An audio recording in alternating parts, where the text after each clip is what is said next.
சட்டமன்ற தேர்தலையொட்டி தமிழ்நாடு முழுவதும் பூத் ஸ்லிப் வழங்கும் பணி தொடக்கம். சென்னையில் பூத் ஸ்லிப் விநியோகிக்க 4085 வாக்குச்சாவடி மையங்கள் ஏற்பாடு.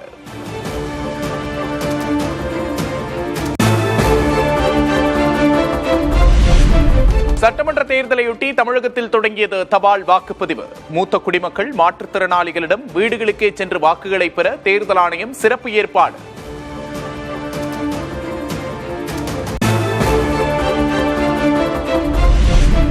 திமுகவின் மோசமான நிர்வாகத்தை அம்பலப்படுத்தும் பாஜகவினரை நினைத்து பெருமைப்படுகிறேன். தமிழ்நாடு பாஜக நிர்வாகிகளுடன் நாளை கலந்துரையாட இருக்கும் நிலையில் பிரதமர் மோடி எக்ஸ் தளத்தில் பதிவு.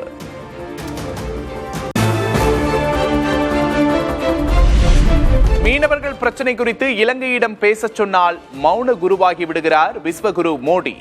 பிரதமர் பரமக்குடி பரப்புரையில் திமுக தலைவர் மு.க. ஸ்டாலின் விமர்சனம். உக்ரைன் போரை நிறுத்திட்டேன், அமெரிக்காவை அலறவிட்டேன் என்று சொல்லிக் கொண்டிருக்கக்கூடிய விஸ்வகுரு மோடி அவர்கள் அண்டை நாடான இலங்கை கிட்ட பேச சொன்னா மௌன குருவா ஆகிறார்.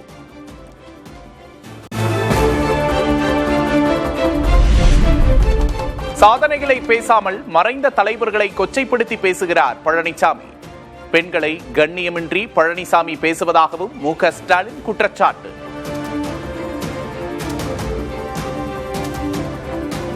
நம்முடைய நெஞ்சமெல்லாம் வாழ்ந்திருக்கக்கூடிய தலைவர்களை கொச்சைப்படுத்தி பேசுகிறார். அடுத்தவருடைய மரணத்தை எதிர்பார்த்து பேசுறது அவருடைய கடமையா இருக்கு. போ பெண்களை கண்ணியம் இல்லாம பேசுறது அதை இப்போ தொடர்ந்து செஞ்சுக்கிட்டு இருக்கிறார்.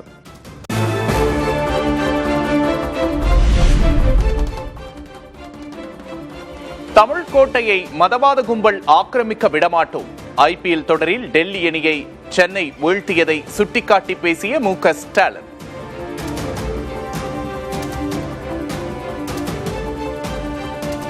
நேத்து ஐபிஎல் மேட்ச் பார்த்திருப்பீங்கன்னு நினைக்கிறேன். நேற்று நான் கார்ல புதுக்கோட்டையில இருந்து திருப்பத்தூர் போகும்போது ஐபேடை வச்சுக்கிட்டு மேட்ச் பார்த்தேன். என்ன ஆச்சு ரிசல்ட் தெரியுமா உங்களுக்கு? டெல்லி தோத்துருச்சா, சென்னை அணி வச்சு பெற்றுச்சா? அதுதான். அதிமுக தொண்டன் கூட யாருக்கும் அடிமை இல்லை. ஸ்டாலினின் விமர்சனத்திற்கு நாகை பரப்புரையில் எடப்பாடி கே. பழனிசாமி பதில். தேர்தல் பரப்புரை ஆரம்பிச்சு தொடர்ந்து என்னை பற்றி தான் விமர்சனம் செய்யறார். நம்முடைய கட்சி பிஜேபிக்கு அடிமையா? அப்படியா இருக்குது? திரு ஸ்டாலின் அவர்களே, எங்க கட்சி தொண்டன் கூட யாருக்கு அடிமை கிடையாது. தொண்டன் கூட அடிமை கிடையாது.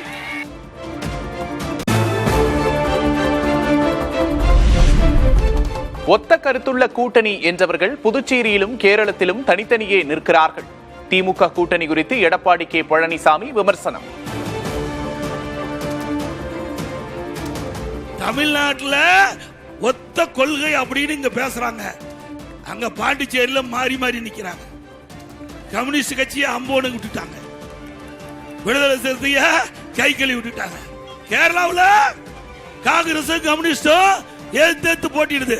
இது ஒன்னா இருக்கு. ஒத்த கொள்கையா? யாரை ஏமாற்ற நாடகம். மீத்தேன் திட்டம் மூலம் விவசாய நிலங்களை அபகரிக்க முயற்சித்தவர் ஸ்டாலின் என நாகை பரப்புரையில் பழனிசாமி விமர்சனம். விவசாயிகளை அதிமுக அரசே பாதுகாத்ததாகவும் பேச்சு. இப்போ மீத்தேன் ஈத்தேன் ஒப்பந்தம் யார் போட்டது? ஸ்டாலின் முன்னிலையில் தானே போட்டாங்க. இந்த டெல்டா மாவட்டத்தில் இருக்கின்ற விளைநிலங்கள், பொன் விளைகின்ற பூமி, நெற்களஞ்சியம், உங்களுடைய வாழ்வாதாரத்தை பறிக்கின்ற முயற்சியில் ஈடுபட்ட முதலமைச்சர் இன்றைய முதலமைச்சர் ஸ்டாலின் அவர்கள்.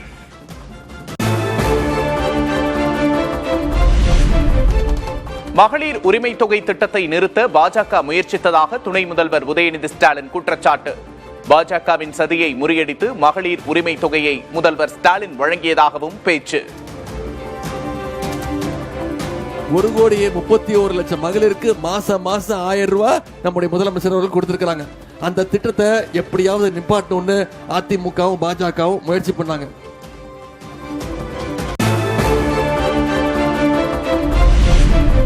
கன்னியாகுமரியில் தவேக தலைவர் விஜய் பரப்புரை. மகாதானபுரத்தில் சைக்கிள் ஓட்டி வாக்கு சேகரித்த போது மாற்றுத்திறனாளி தொண்டருக்கு முத்தமிட்ட விஜய்.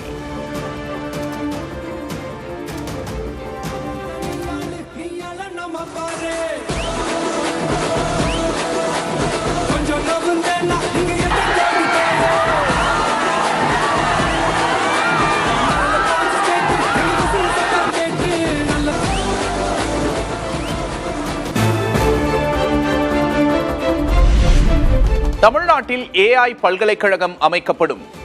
AIக்கென தனி அமைச்சகம் உருவாக்கப்படும் என்றும் விஜய் வாக்குறுதி.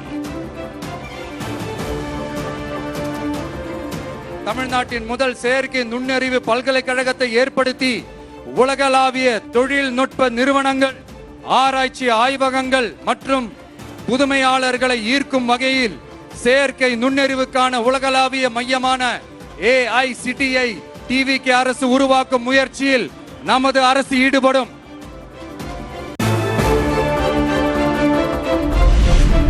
மீன்பிடி தடைக்கால நிவாரணம் 20,000 ரூபாயாக உயர்த்தப்படும். மானிய டீசல் ஒதுக்கீடு 3,500 லிட்டராக உயர்த்தப்படும் என்றும் விஜய் வாக்குறுதி. ஆண்டு மீன்பிடி தடைக்காலத்திற்கான மீனவர் பாதுகாப்பு நிதி ரூபாய் 8,000 ரூபாய் 20,000 உயர்த்தப்படும். இயந்திர படகுகளுக்கான மாதாந்திர மானிய டீசல் ஒதுக்கீட்டை 1,800 லிட்டரிலிருந்து 3,500 லிட்டராக உயர்த்தப்படும்.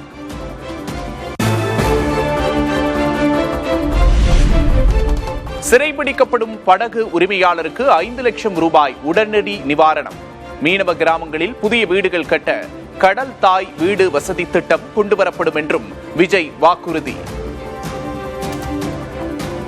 படகுகளை விடுவிப்பது குறித்து தூதரக வழிகளில் பேச்சுவார்த்தை நடத்தும் வரை வங்கி கடன்களை திருப்பி செலுத்தவும், மீனவர்களின் குழுவுக்கு ஆதரவு அளிக்கவும் படகு உரிமையாளருக்கு ரூபாய் 5 லட்சம் உடனடி இடைக்கால நிவாரணம் வழங்கப்படும்.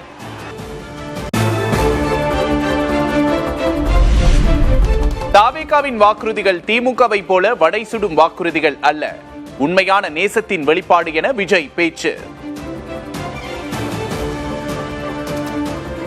இதெல்லாம் ஒரு சின்ன சாம்பிள் தான்.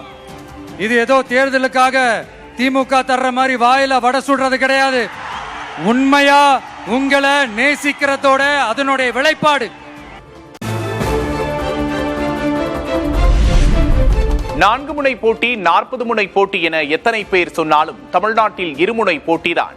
தவேகா திமுக இடையேதான் போட்டி என விஜய் மீண்டும் திட்டவட்டம். இந்த 4 முனை போட்டி 40 முனை போட்டி எத்தனை முனை போட்டி எத்தனை உருட்டினாலும் இங்க 2 முனை போட்டி தான்.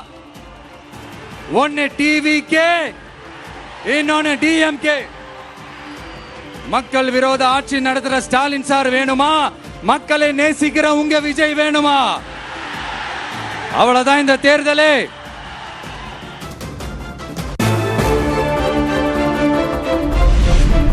பாஜகவின் ஆலோசனையின் பேரில்தான் விஜய் தனித்து போட்டியிடுவதாக திருமாவளவன் விமர்சனம். சிறுபான்மையினரின் வாக்குகளை பிரிப்பதற்காகவே விஜயை பாஜக பயன்படுத்துவதாகவும் பேச்சு.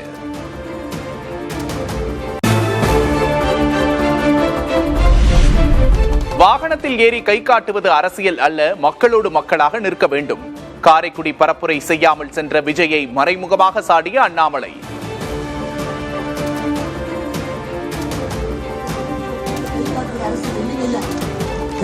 எப்படி நீங்கள் இருக்கின்றீர்களோ உங்களோடு இருக்கணும். கர்மவீரர் காமராஜர் ஐயா தமிழகத்தினுடைய முதலமைச்சராக 9 ஆண்டுகள் இருந்தார். ஆனா எத்தனை பேருக்கு தெரியும் 9 ஆண்டுகள் சிறையிலும் அவர் இருந்திருக்கிறார் என்று? காமராஜர் ஐயாவுடைய மொத்த வாழ்க்கையில 9 ஆண்டு காலம் சிறையில் இருந்திருக்கார், கஷ்டத்தை பார்த்திருக்கிறார்.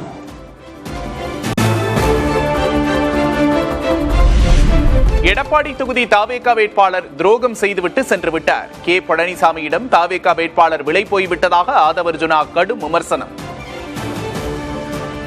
கருப்பு ஆடு, அதுலயும் எடப்பாடி தொகுதியில் இருக்க ஒரு ஆடு திரு எடப்பாடி பழனிசாமி அவர்களிடம் பணத்தை வாங்கிட்டு அன்னைக்கு அட்ரஸ் இல்லாம காண போயிட்டார். இதுக்கு இந்த மாதிரி எடப்பாடி பழனிசாமிகளோட அரசியல் இருக்கு பாத்தீங்க, இது ஒரு தவறான அரசியல்.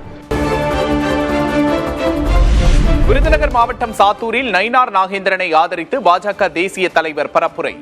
சாலை வளம் சென்றவாறு வாக்கு சேகரிப்பில் ஈடுபட்ட நிதின் நவீன்.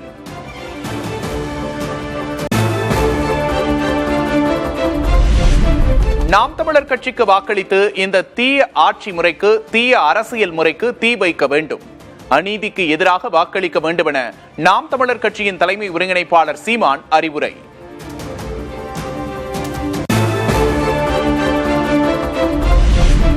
கரூர் சட்டமன்ற தொகுதி திமுக வேட்பாளர் தியாகராஜனின் ஜவுளி நிறுவனத்தில் வருமான வரித்துறை ரெய்டு. தியாகராஜனுக்கு சொந்தமான நிறுவனத்தில் சோதனை நடத்தும் அதிகாரிகள்.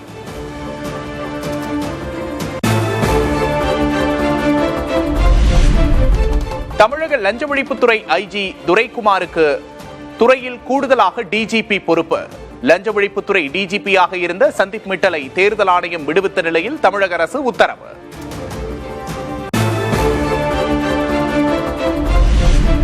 சென்னை பெரம்பூர் தொகுதியில் அரசு உடற்பயிற்சி கூடத்தில் காவல் நிலையம் இயங்கி வருவதாக குற்றச்சாட்டு. மக்களுடன் புதிய தலைமுறை நிகழ்ச்சியில் பல்வேறு கோரிக்கைகளை முன்வைத்த வாக்காளர்கள். கல்லூரி லெவலில் பார்க்குறது எங்கள் தொகுதியில் வந்துட்டு அம்பேத்கர் கல்லூரி மட்டும்தான் இருக்கு. அது இன்னும் வந்து சீரமைக்கவே இல்லை. போலீஸ் ஸ்டேஷன்ன்றது இங்கே வியாசர்பாடி போலீஸ் ஸ்டேஷன் கடந்த 4 வருஷமா கவர்மெண்ட் ஜிம்மில் தான் ரன் ஆகிட்டு இருக்கு. இப்போ விளையாடுறதுக்கே வந்து பசங்க போனாங்கன்னா வந்து யாராலே விளையாட முடியல. அந்த தாய் சேய் மருத்துவமனையை நான் மறுபடியும் கணேசபுரத்துக்கு கொண்டு வருவேன் அப்படின்னு சொன்னாரு. 5 வருடங்கள் ஆயிடுச்சு, அதை பற்றி அவர் பேசவே இல்லை.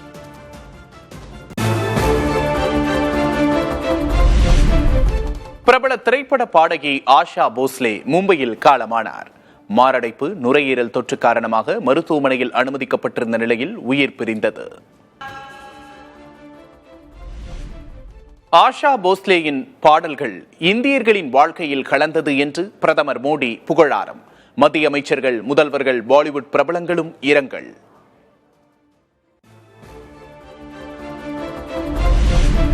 மகளிர் இடஒதுக்கீடு சட்டத்தை அனைத்து கட்சிகளும் ஒருங்கிணைந்து நிறைவேற்ற உதவ வேண்டும். நாடாளுமன்ற சிறப்பு அமர்வு நடைபெறவுள்ள நிலையில் அவையில் உள்ள அனைத்து கட்சிகளின் தலைவர்களுக்கும் பிரதமர் மோடி கோரிக்கை.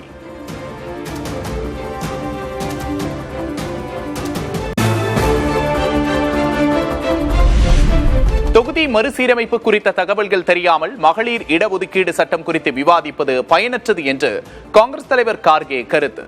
தொகுதி மறுசீரமைப்பு குறித்து அனைத்து கட்சி கூட்டத்தை கூட்ட வலியுறுத்தி பிரதமர் மோடிக்கு கடிதம்.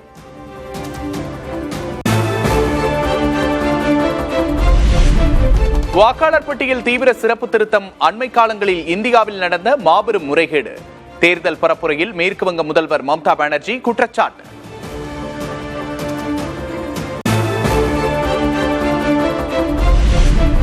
பீகாரில் பாஜக மேலிட பார்வையாளராக மத்திய அமைச்சர் சிவராஜ் சிங் சௌஹான் நியமனம். நிதிஷ்குமார் ராஜினாமா செய்ய உள்ள நிலையில் புதிய முதல்வர் தேர்வு செய்யப்பட உள்ள நிலையில் முக்கிய நடவடிக்கை.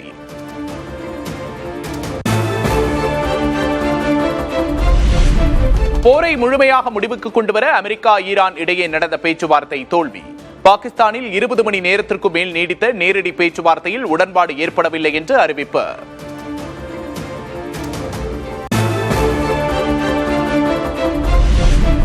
அணுசக்தி திட்டங்களை நிறுத்துவது தொடர்பான அமெரிக்காவின் கோரிக்கையை நிராகரித்த ஈரான். உடன்பாடு எதுவும் ஏற்படாத நிலையில் அமெரிக்கா திரும்புவதாக துணை அதிபர் JD வான்ஸ் பேட்டி.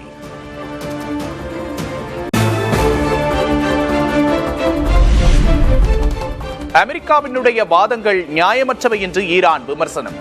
முழுமையான ஒப்பந்தம் எட்டப்படும் வரை ஹோர்மூஸ் நீரிணை தொடர்ந்து மூடப்பட்டிருக்கும் என்றும் விளக்கம்.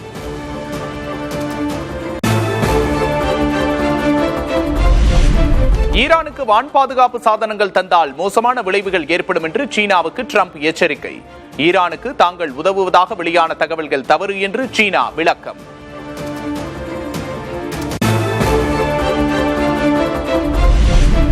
கும்பகோணம் ஒப்பிலியப்பன் கோவிலில் பங்குனி பெருவிழா தேரோட்டம் கோலாகலம். கோவிந்தா என்ற முழக்கத்தோடு தேரை வடம் பிடித்த பக்தர்கள்.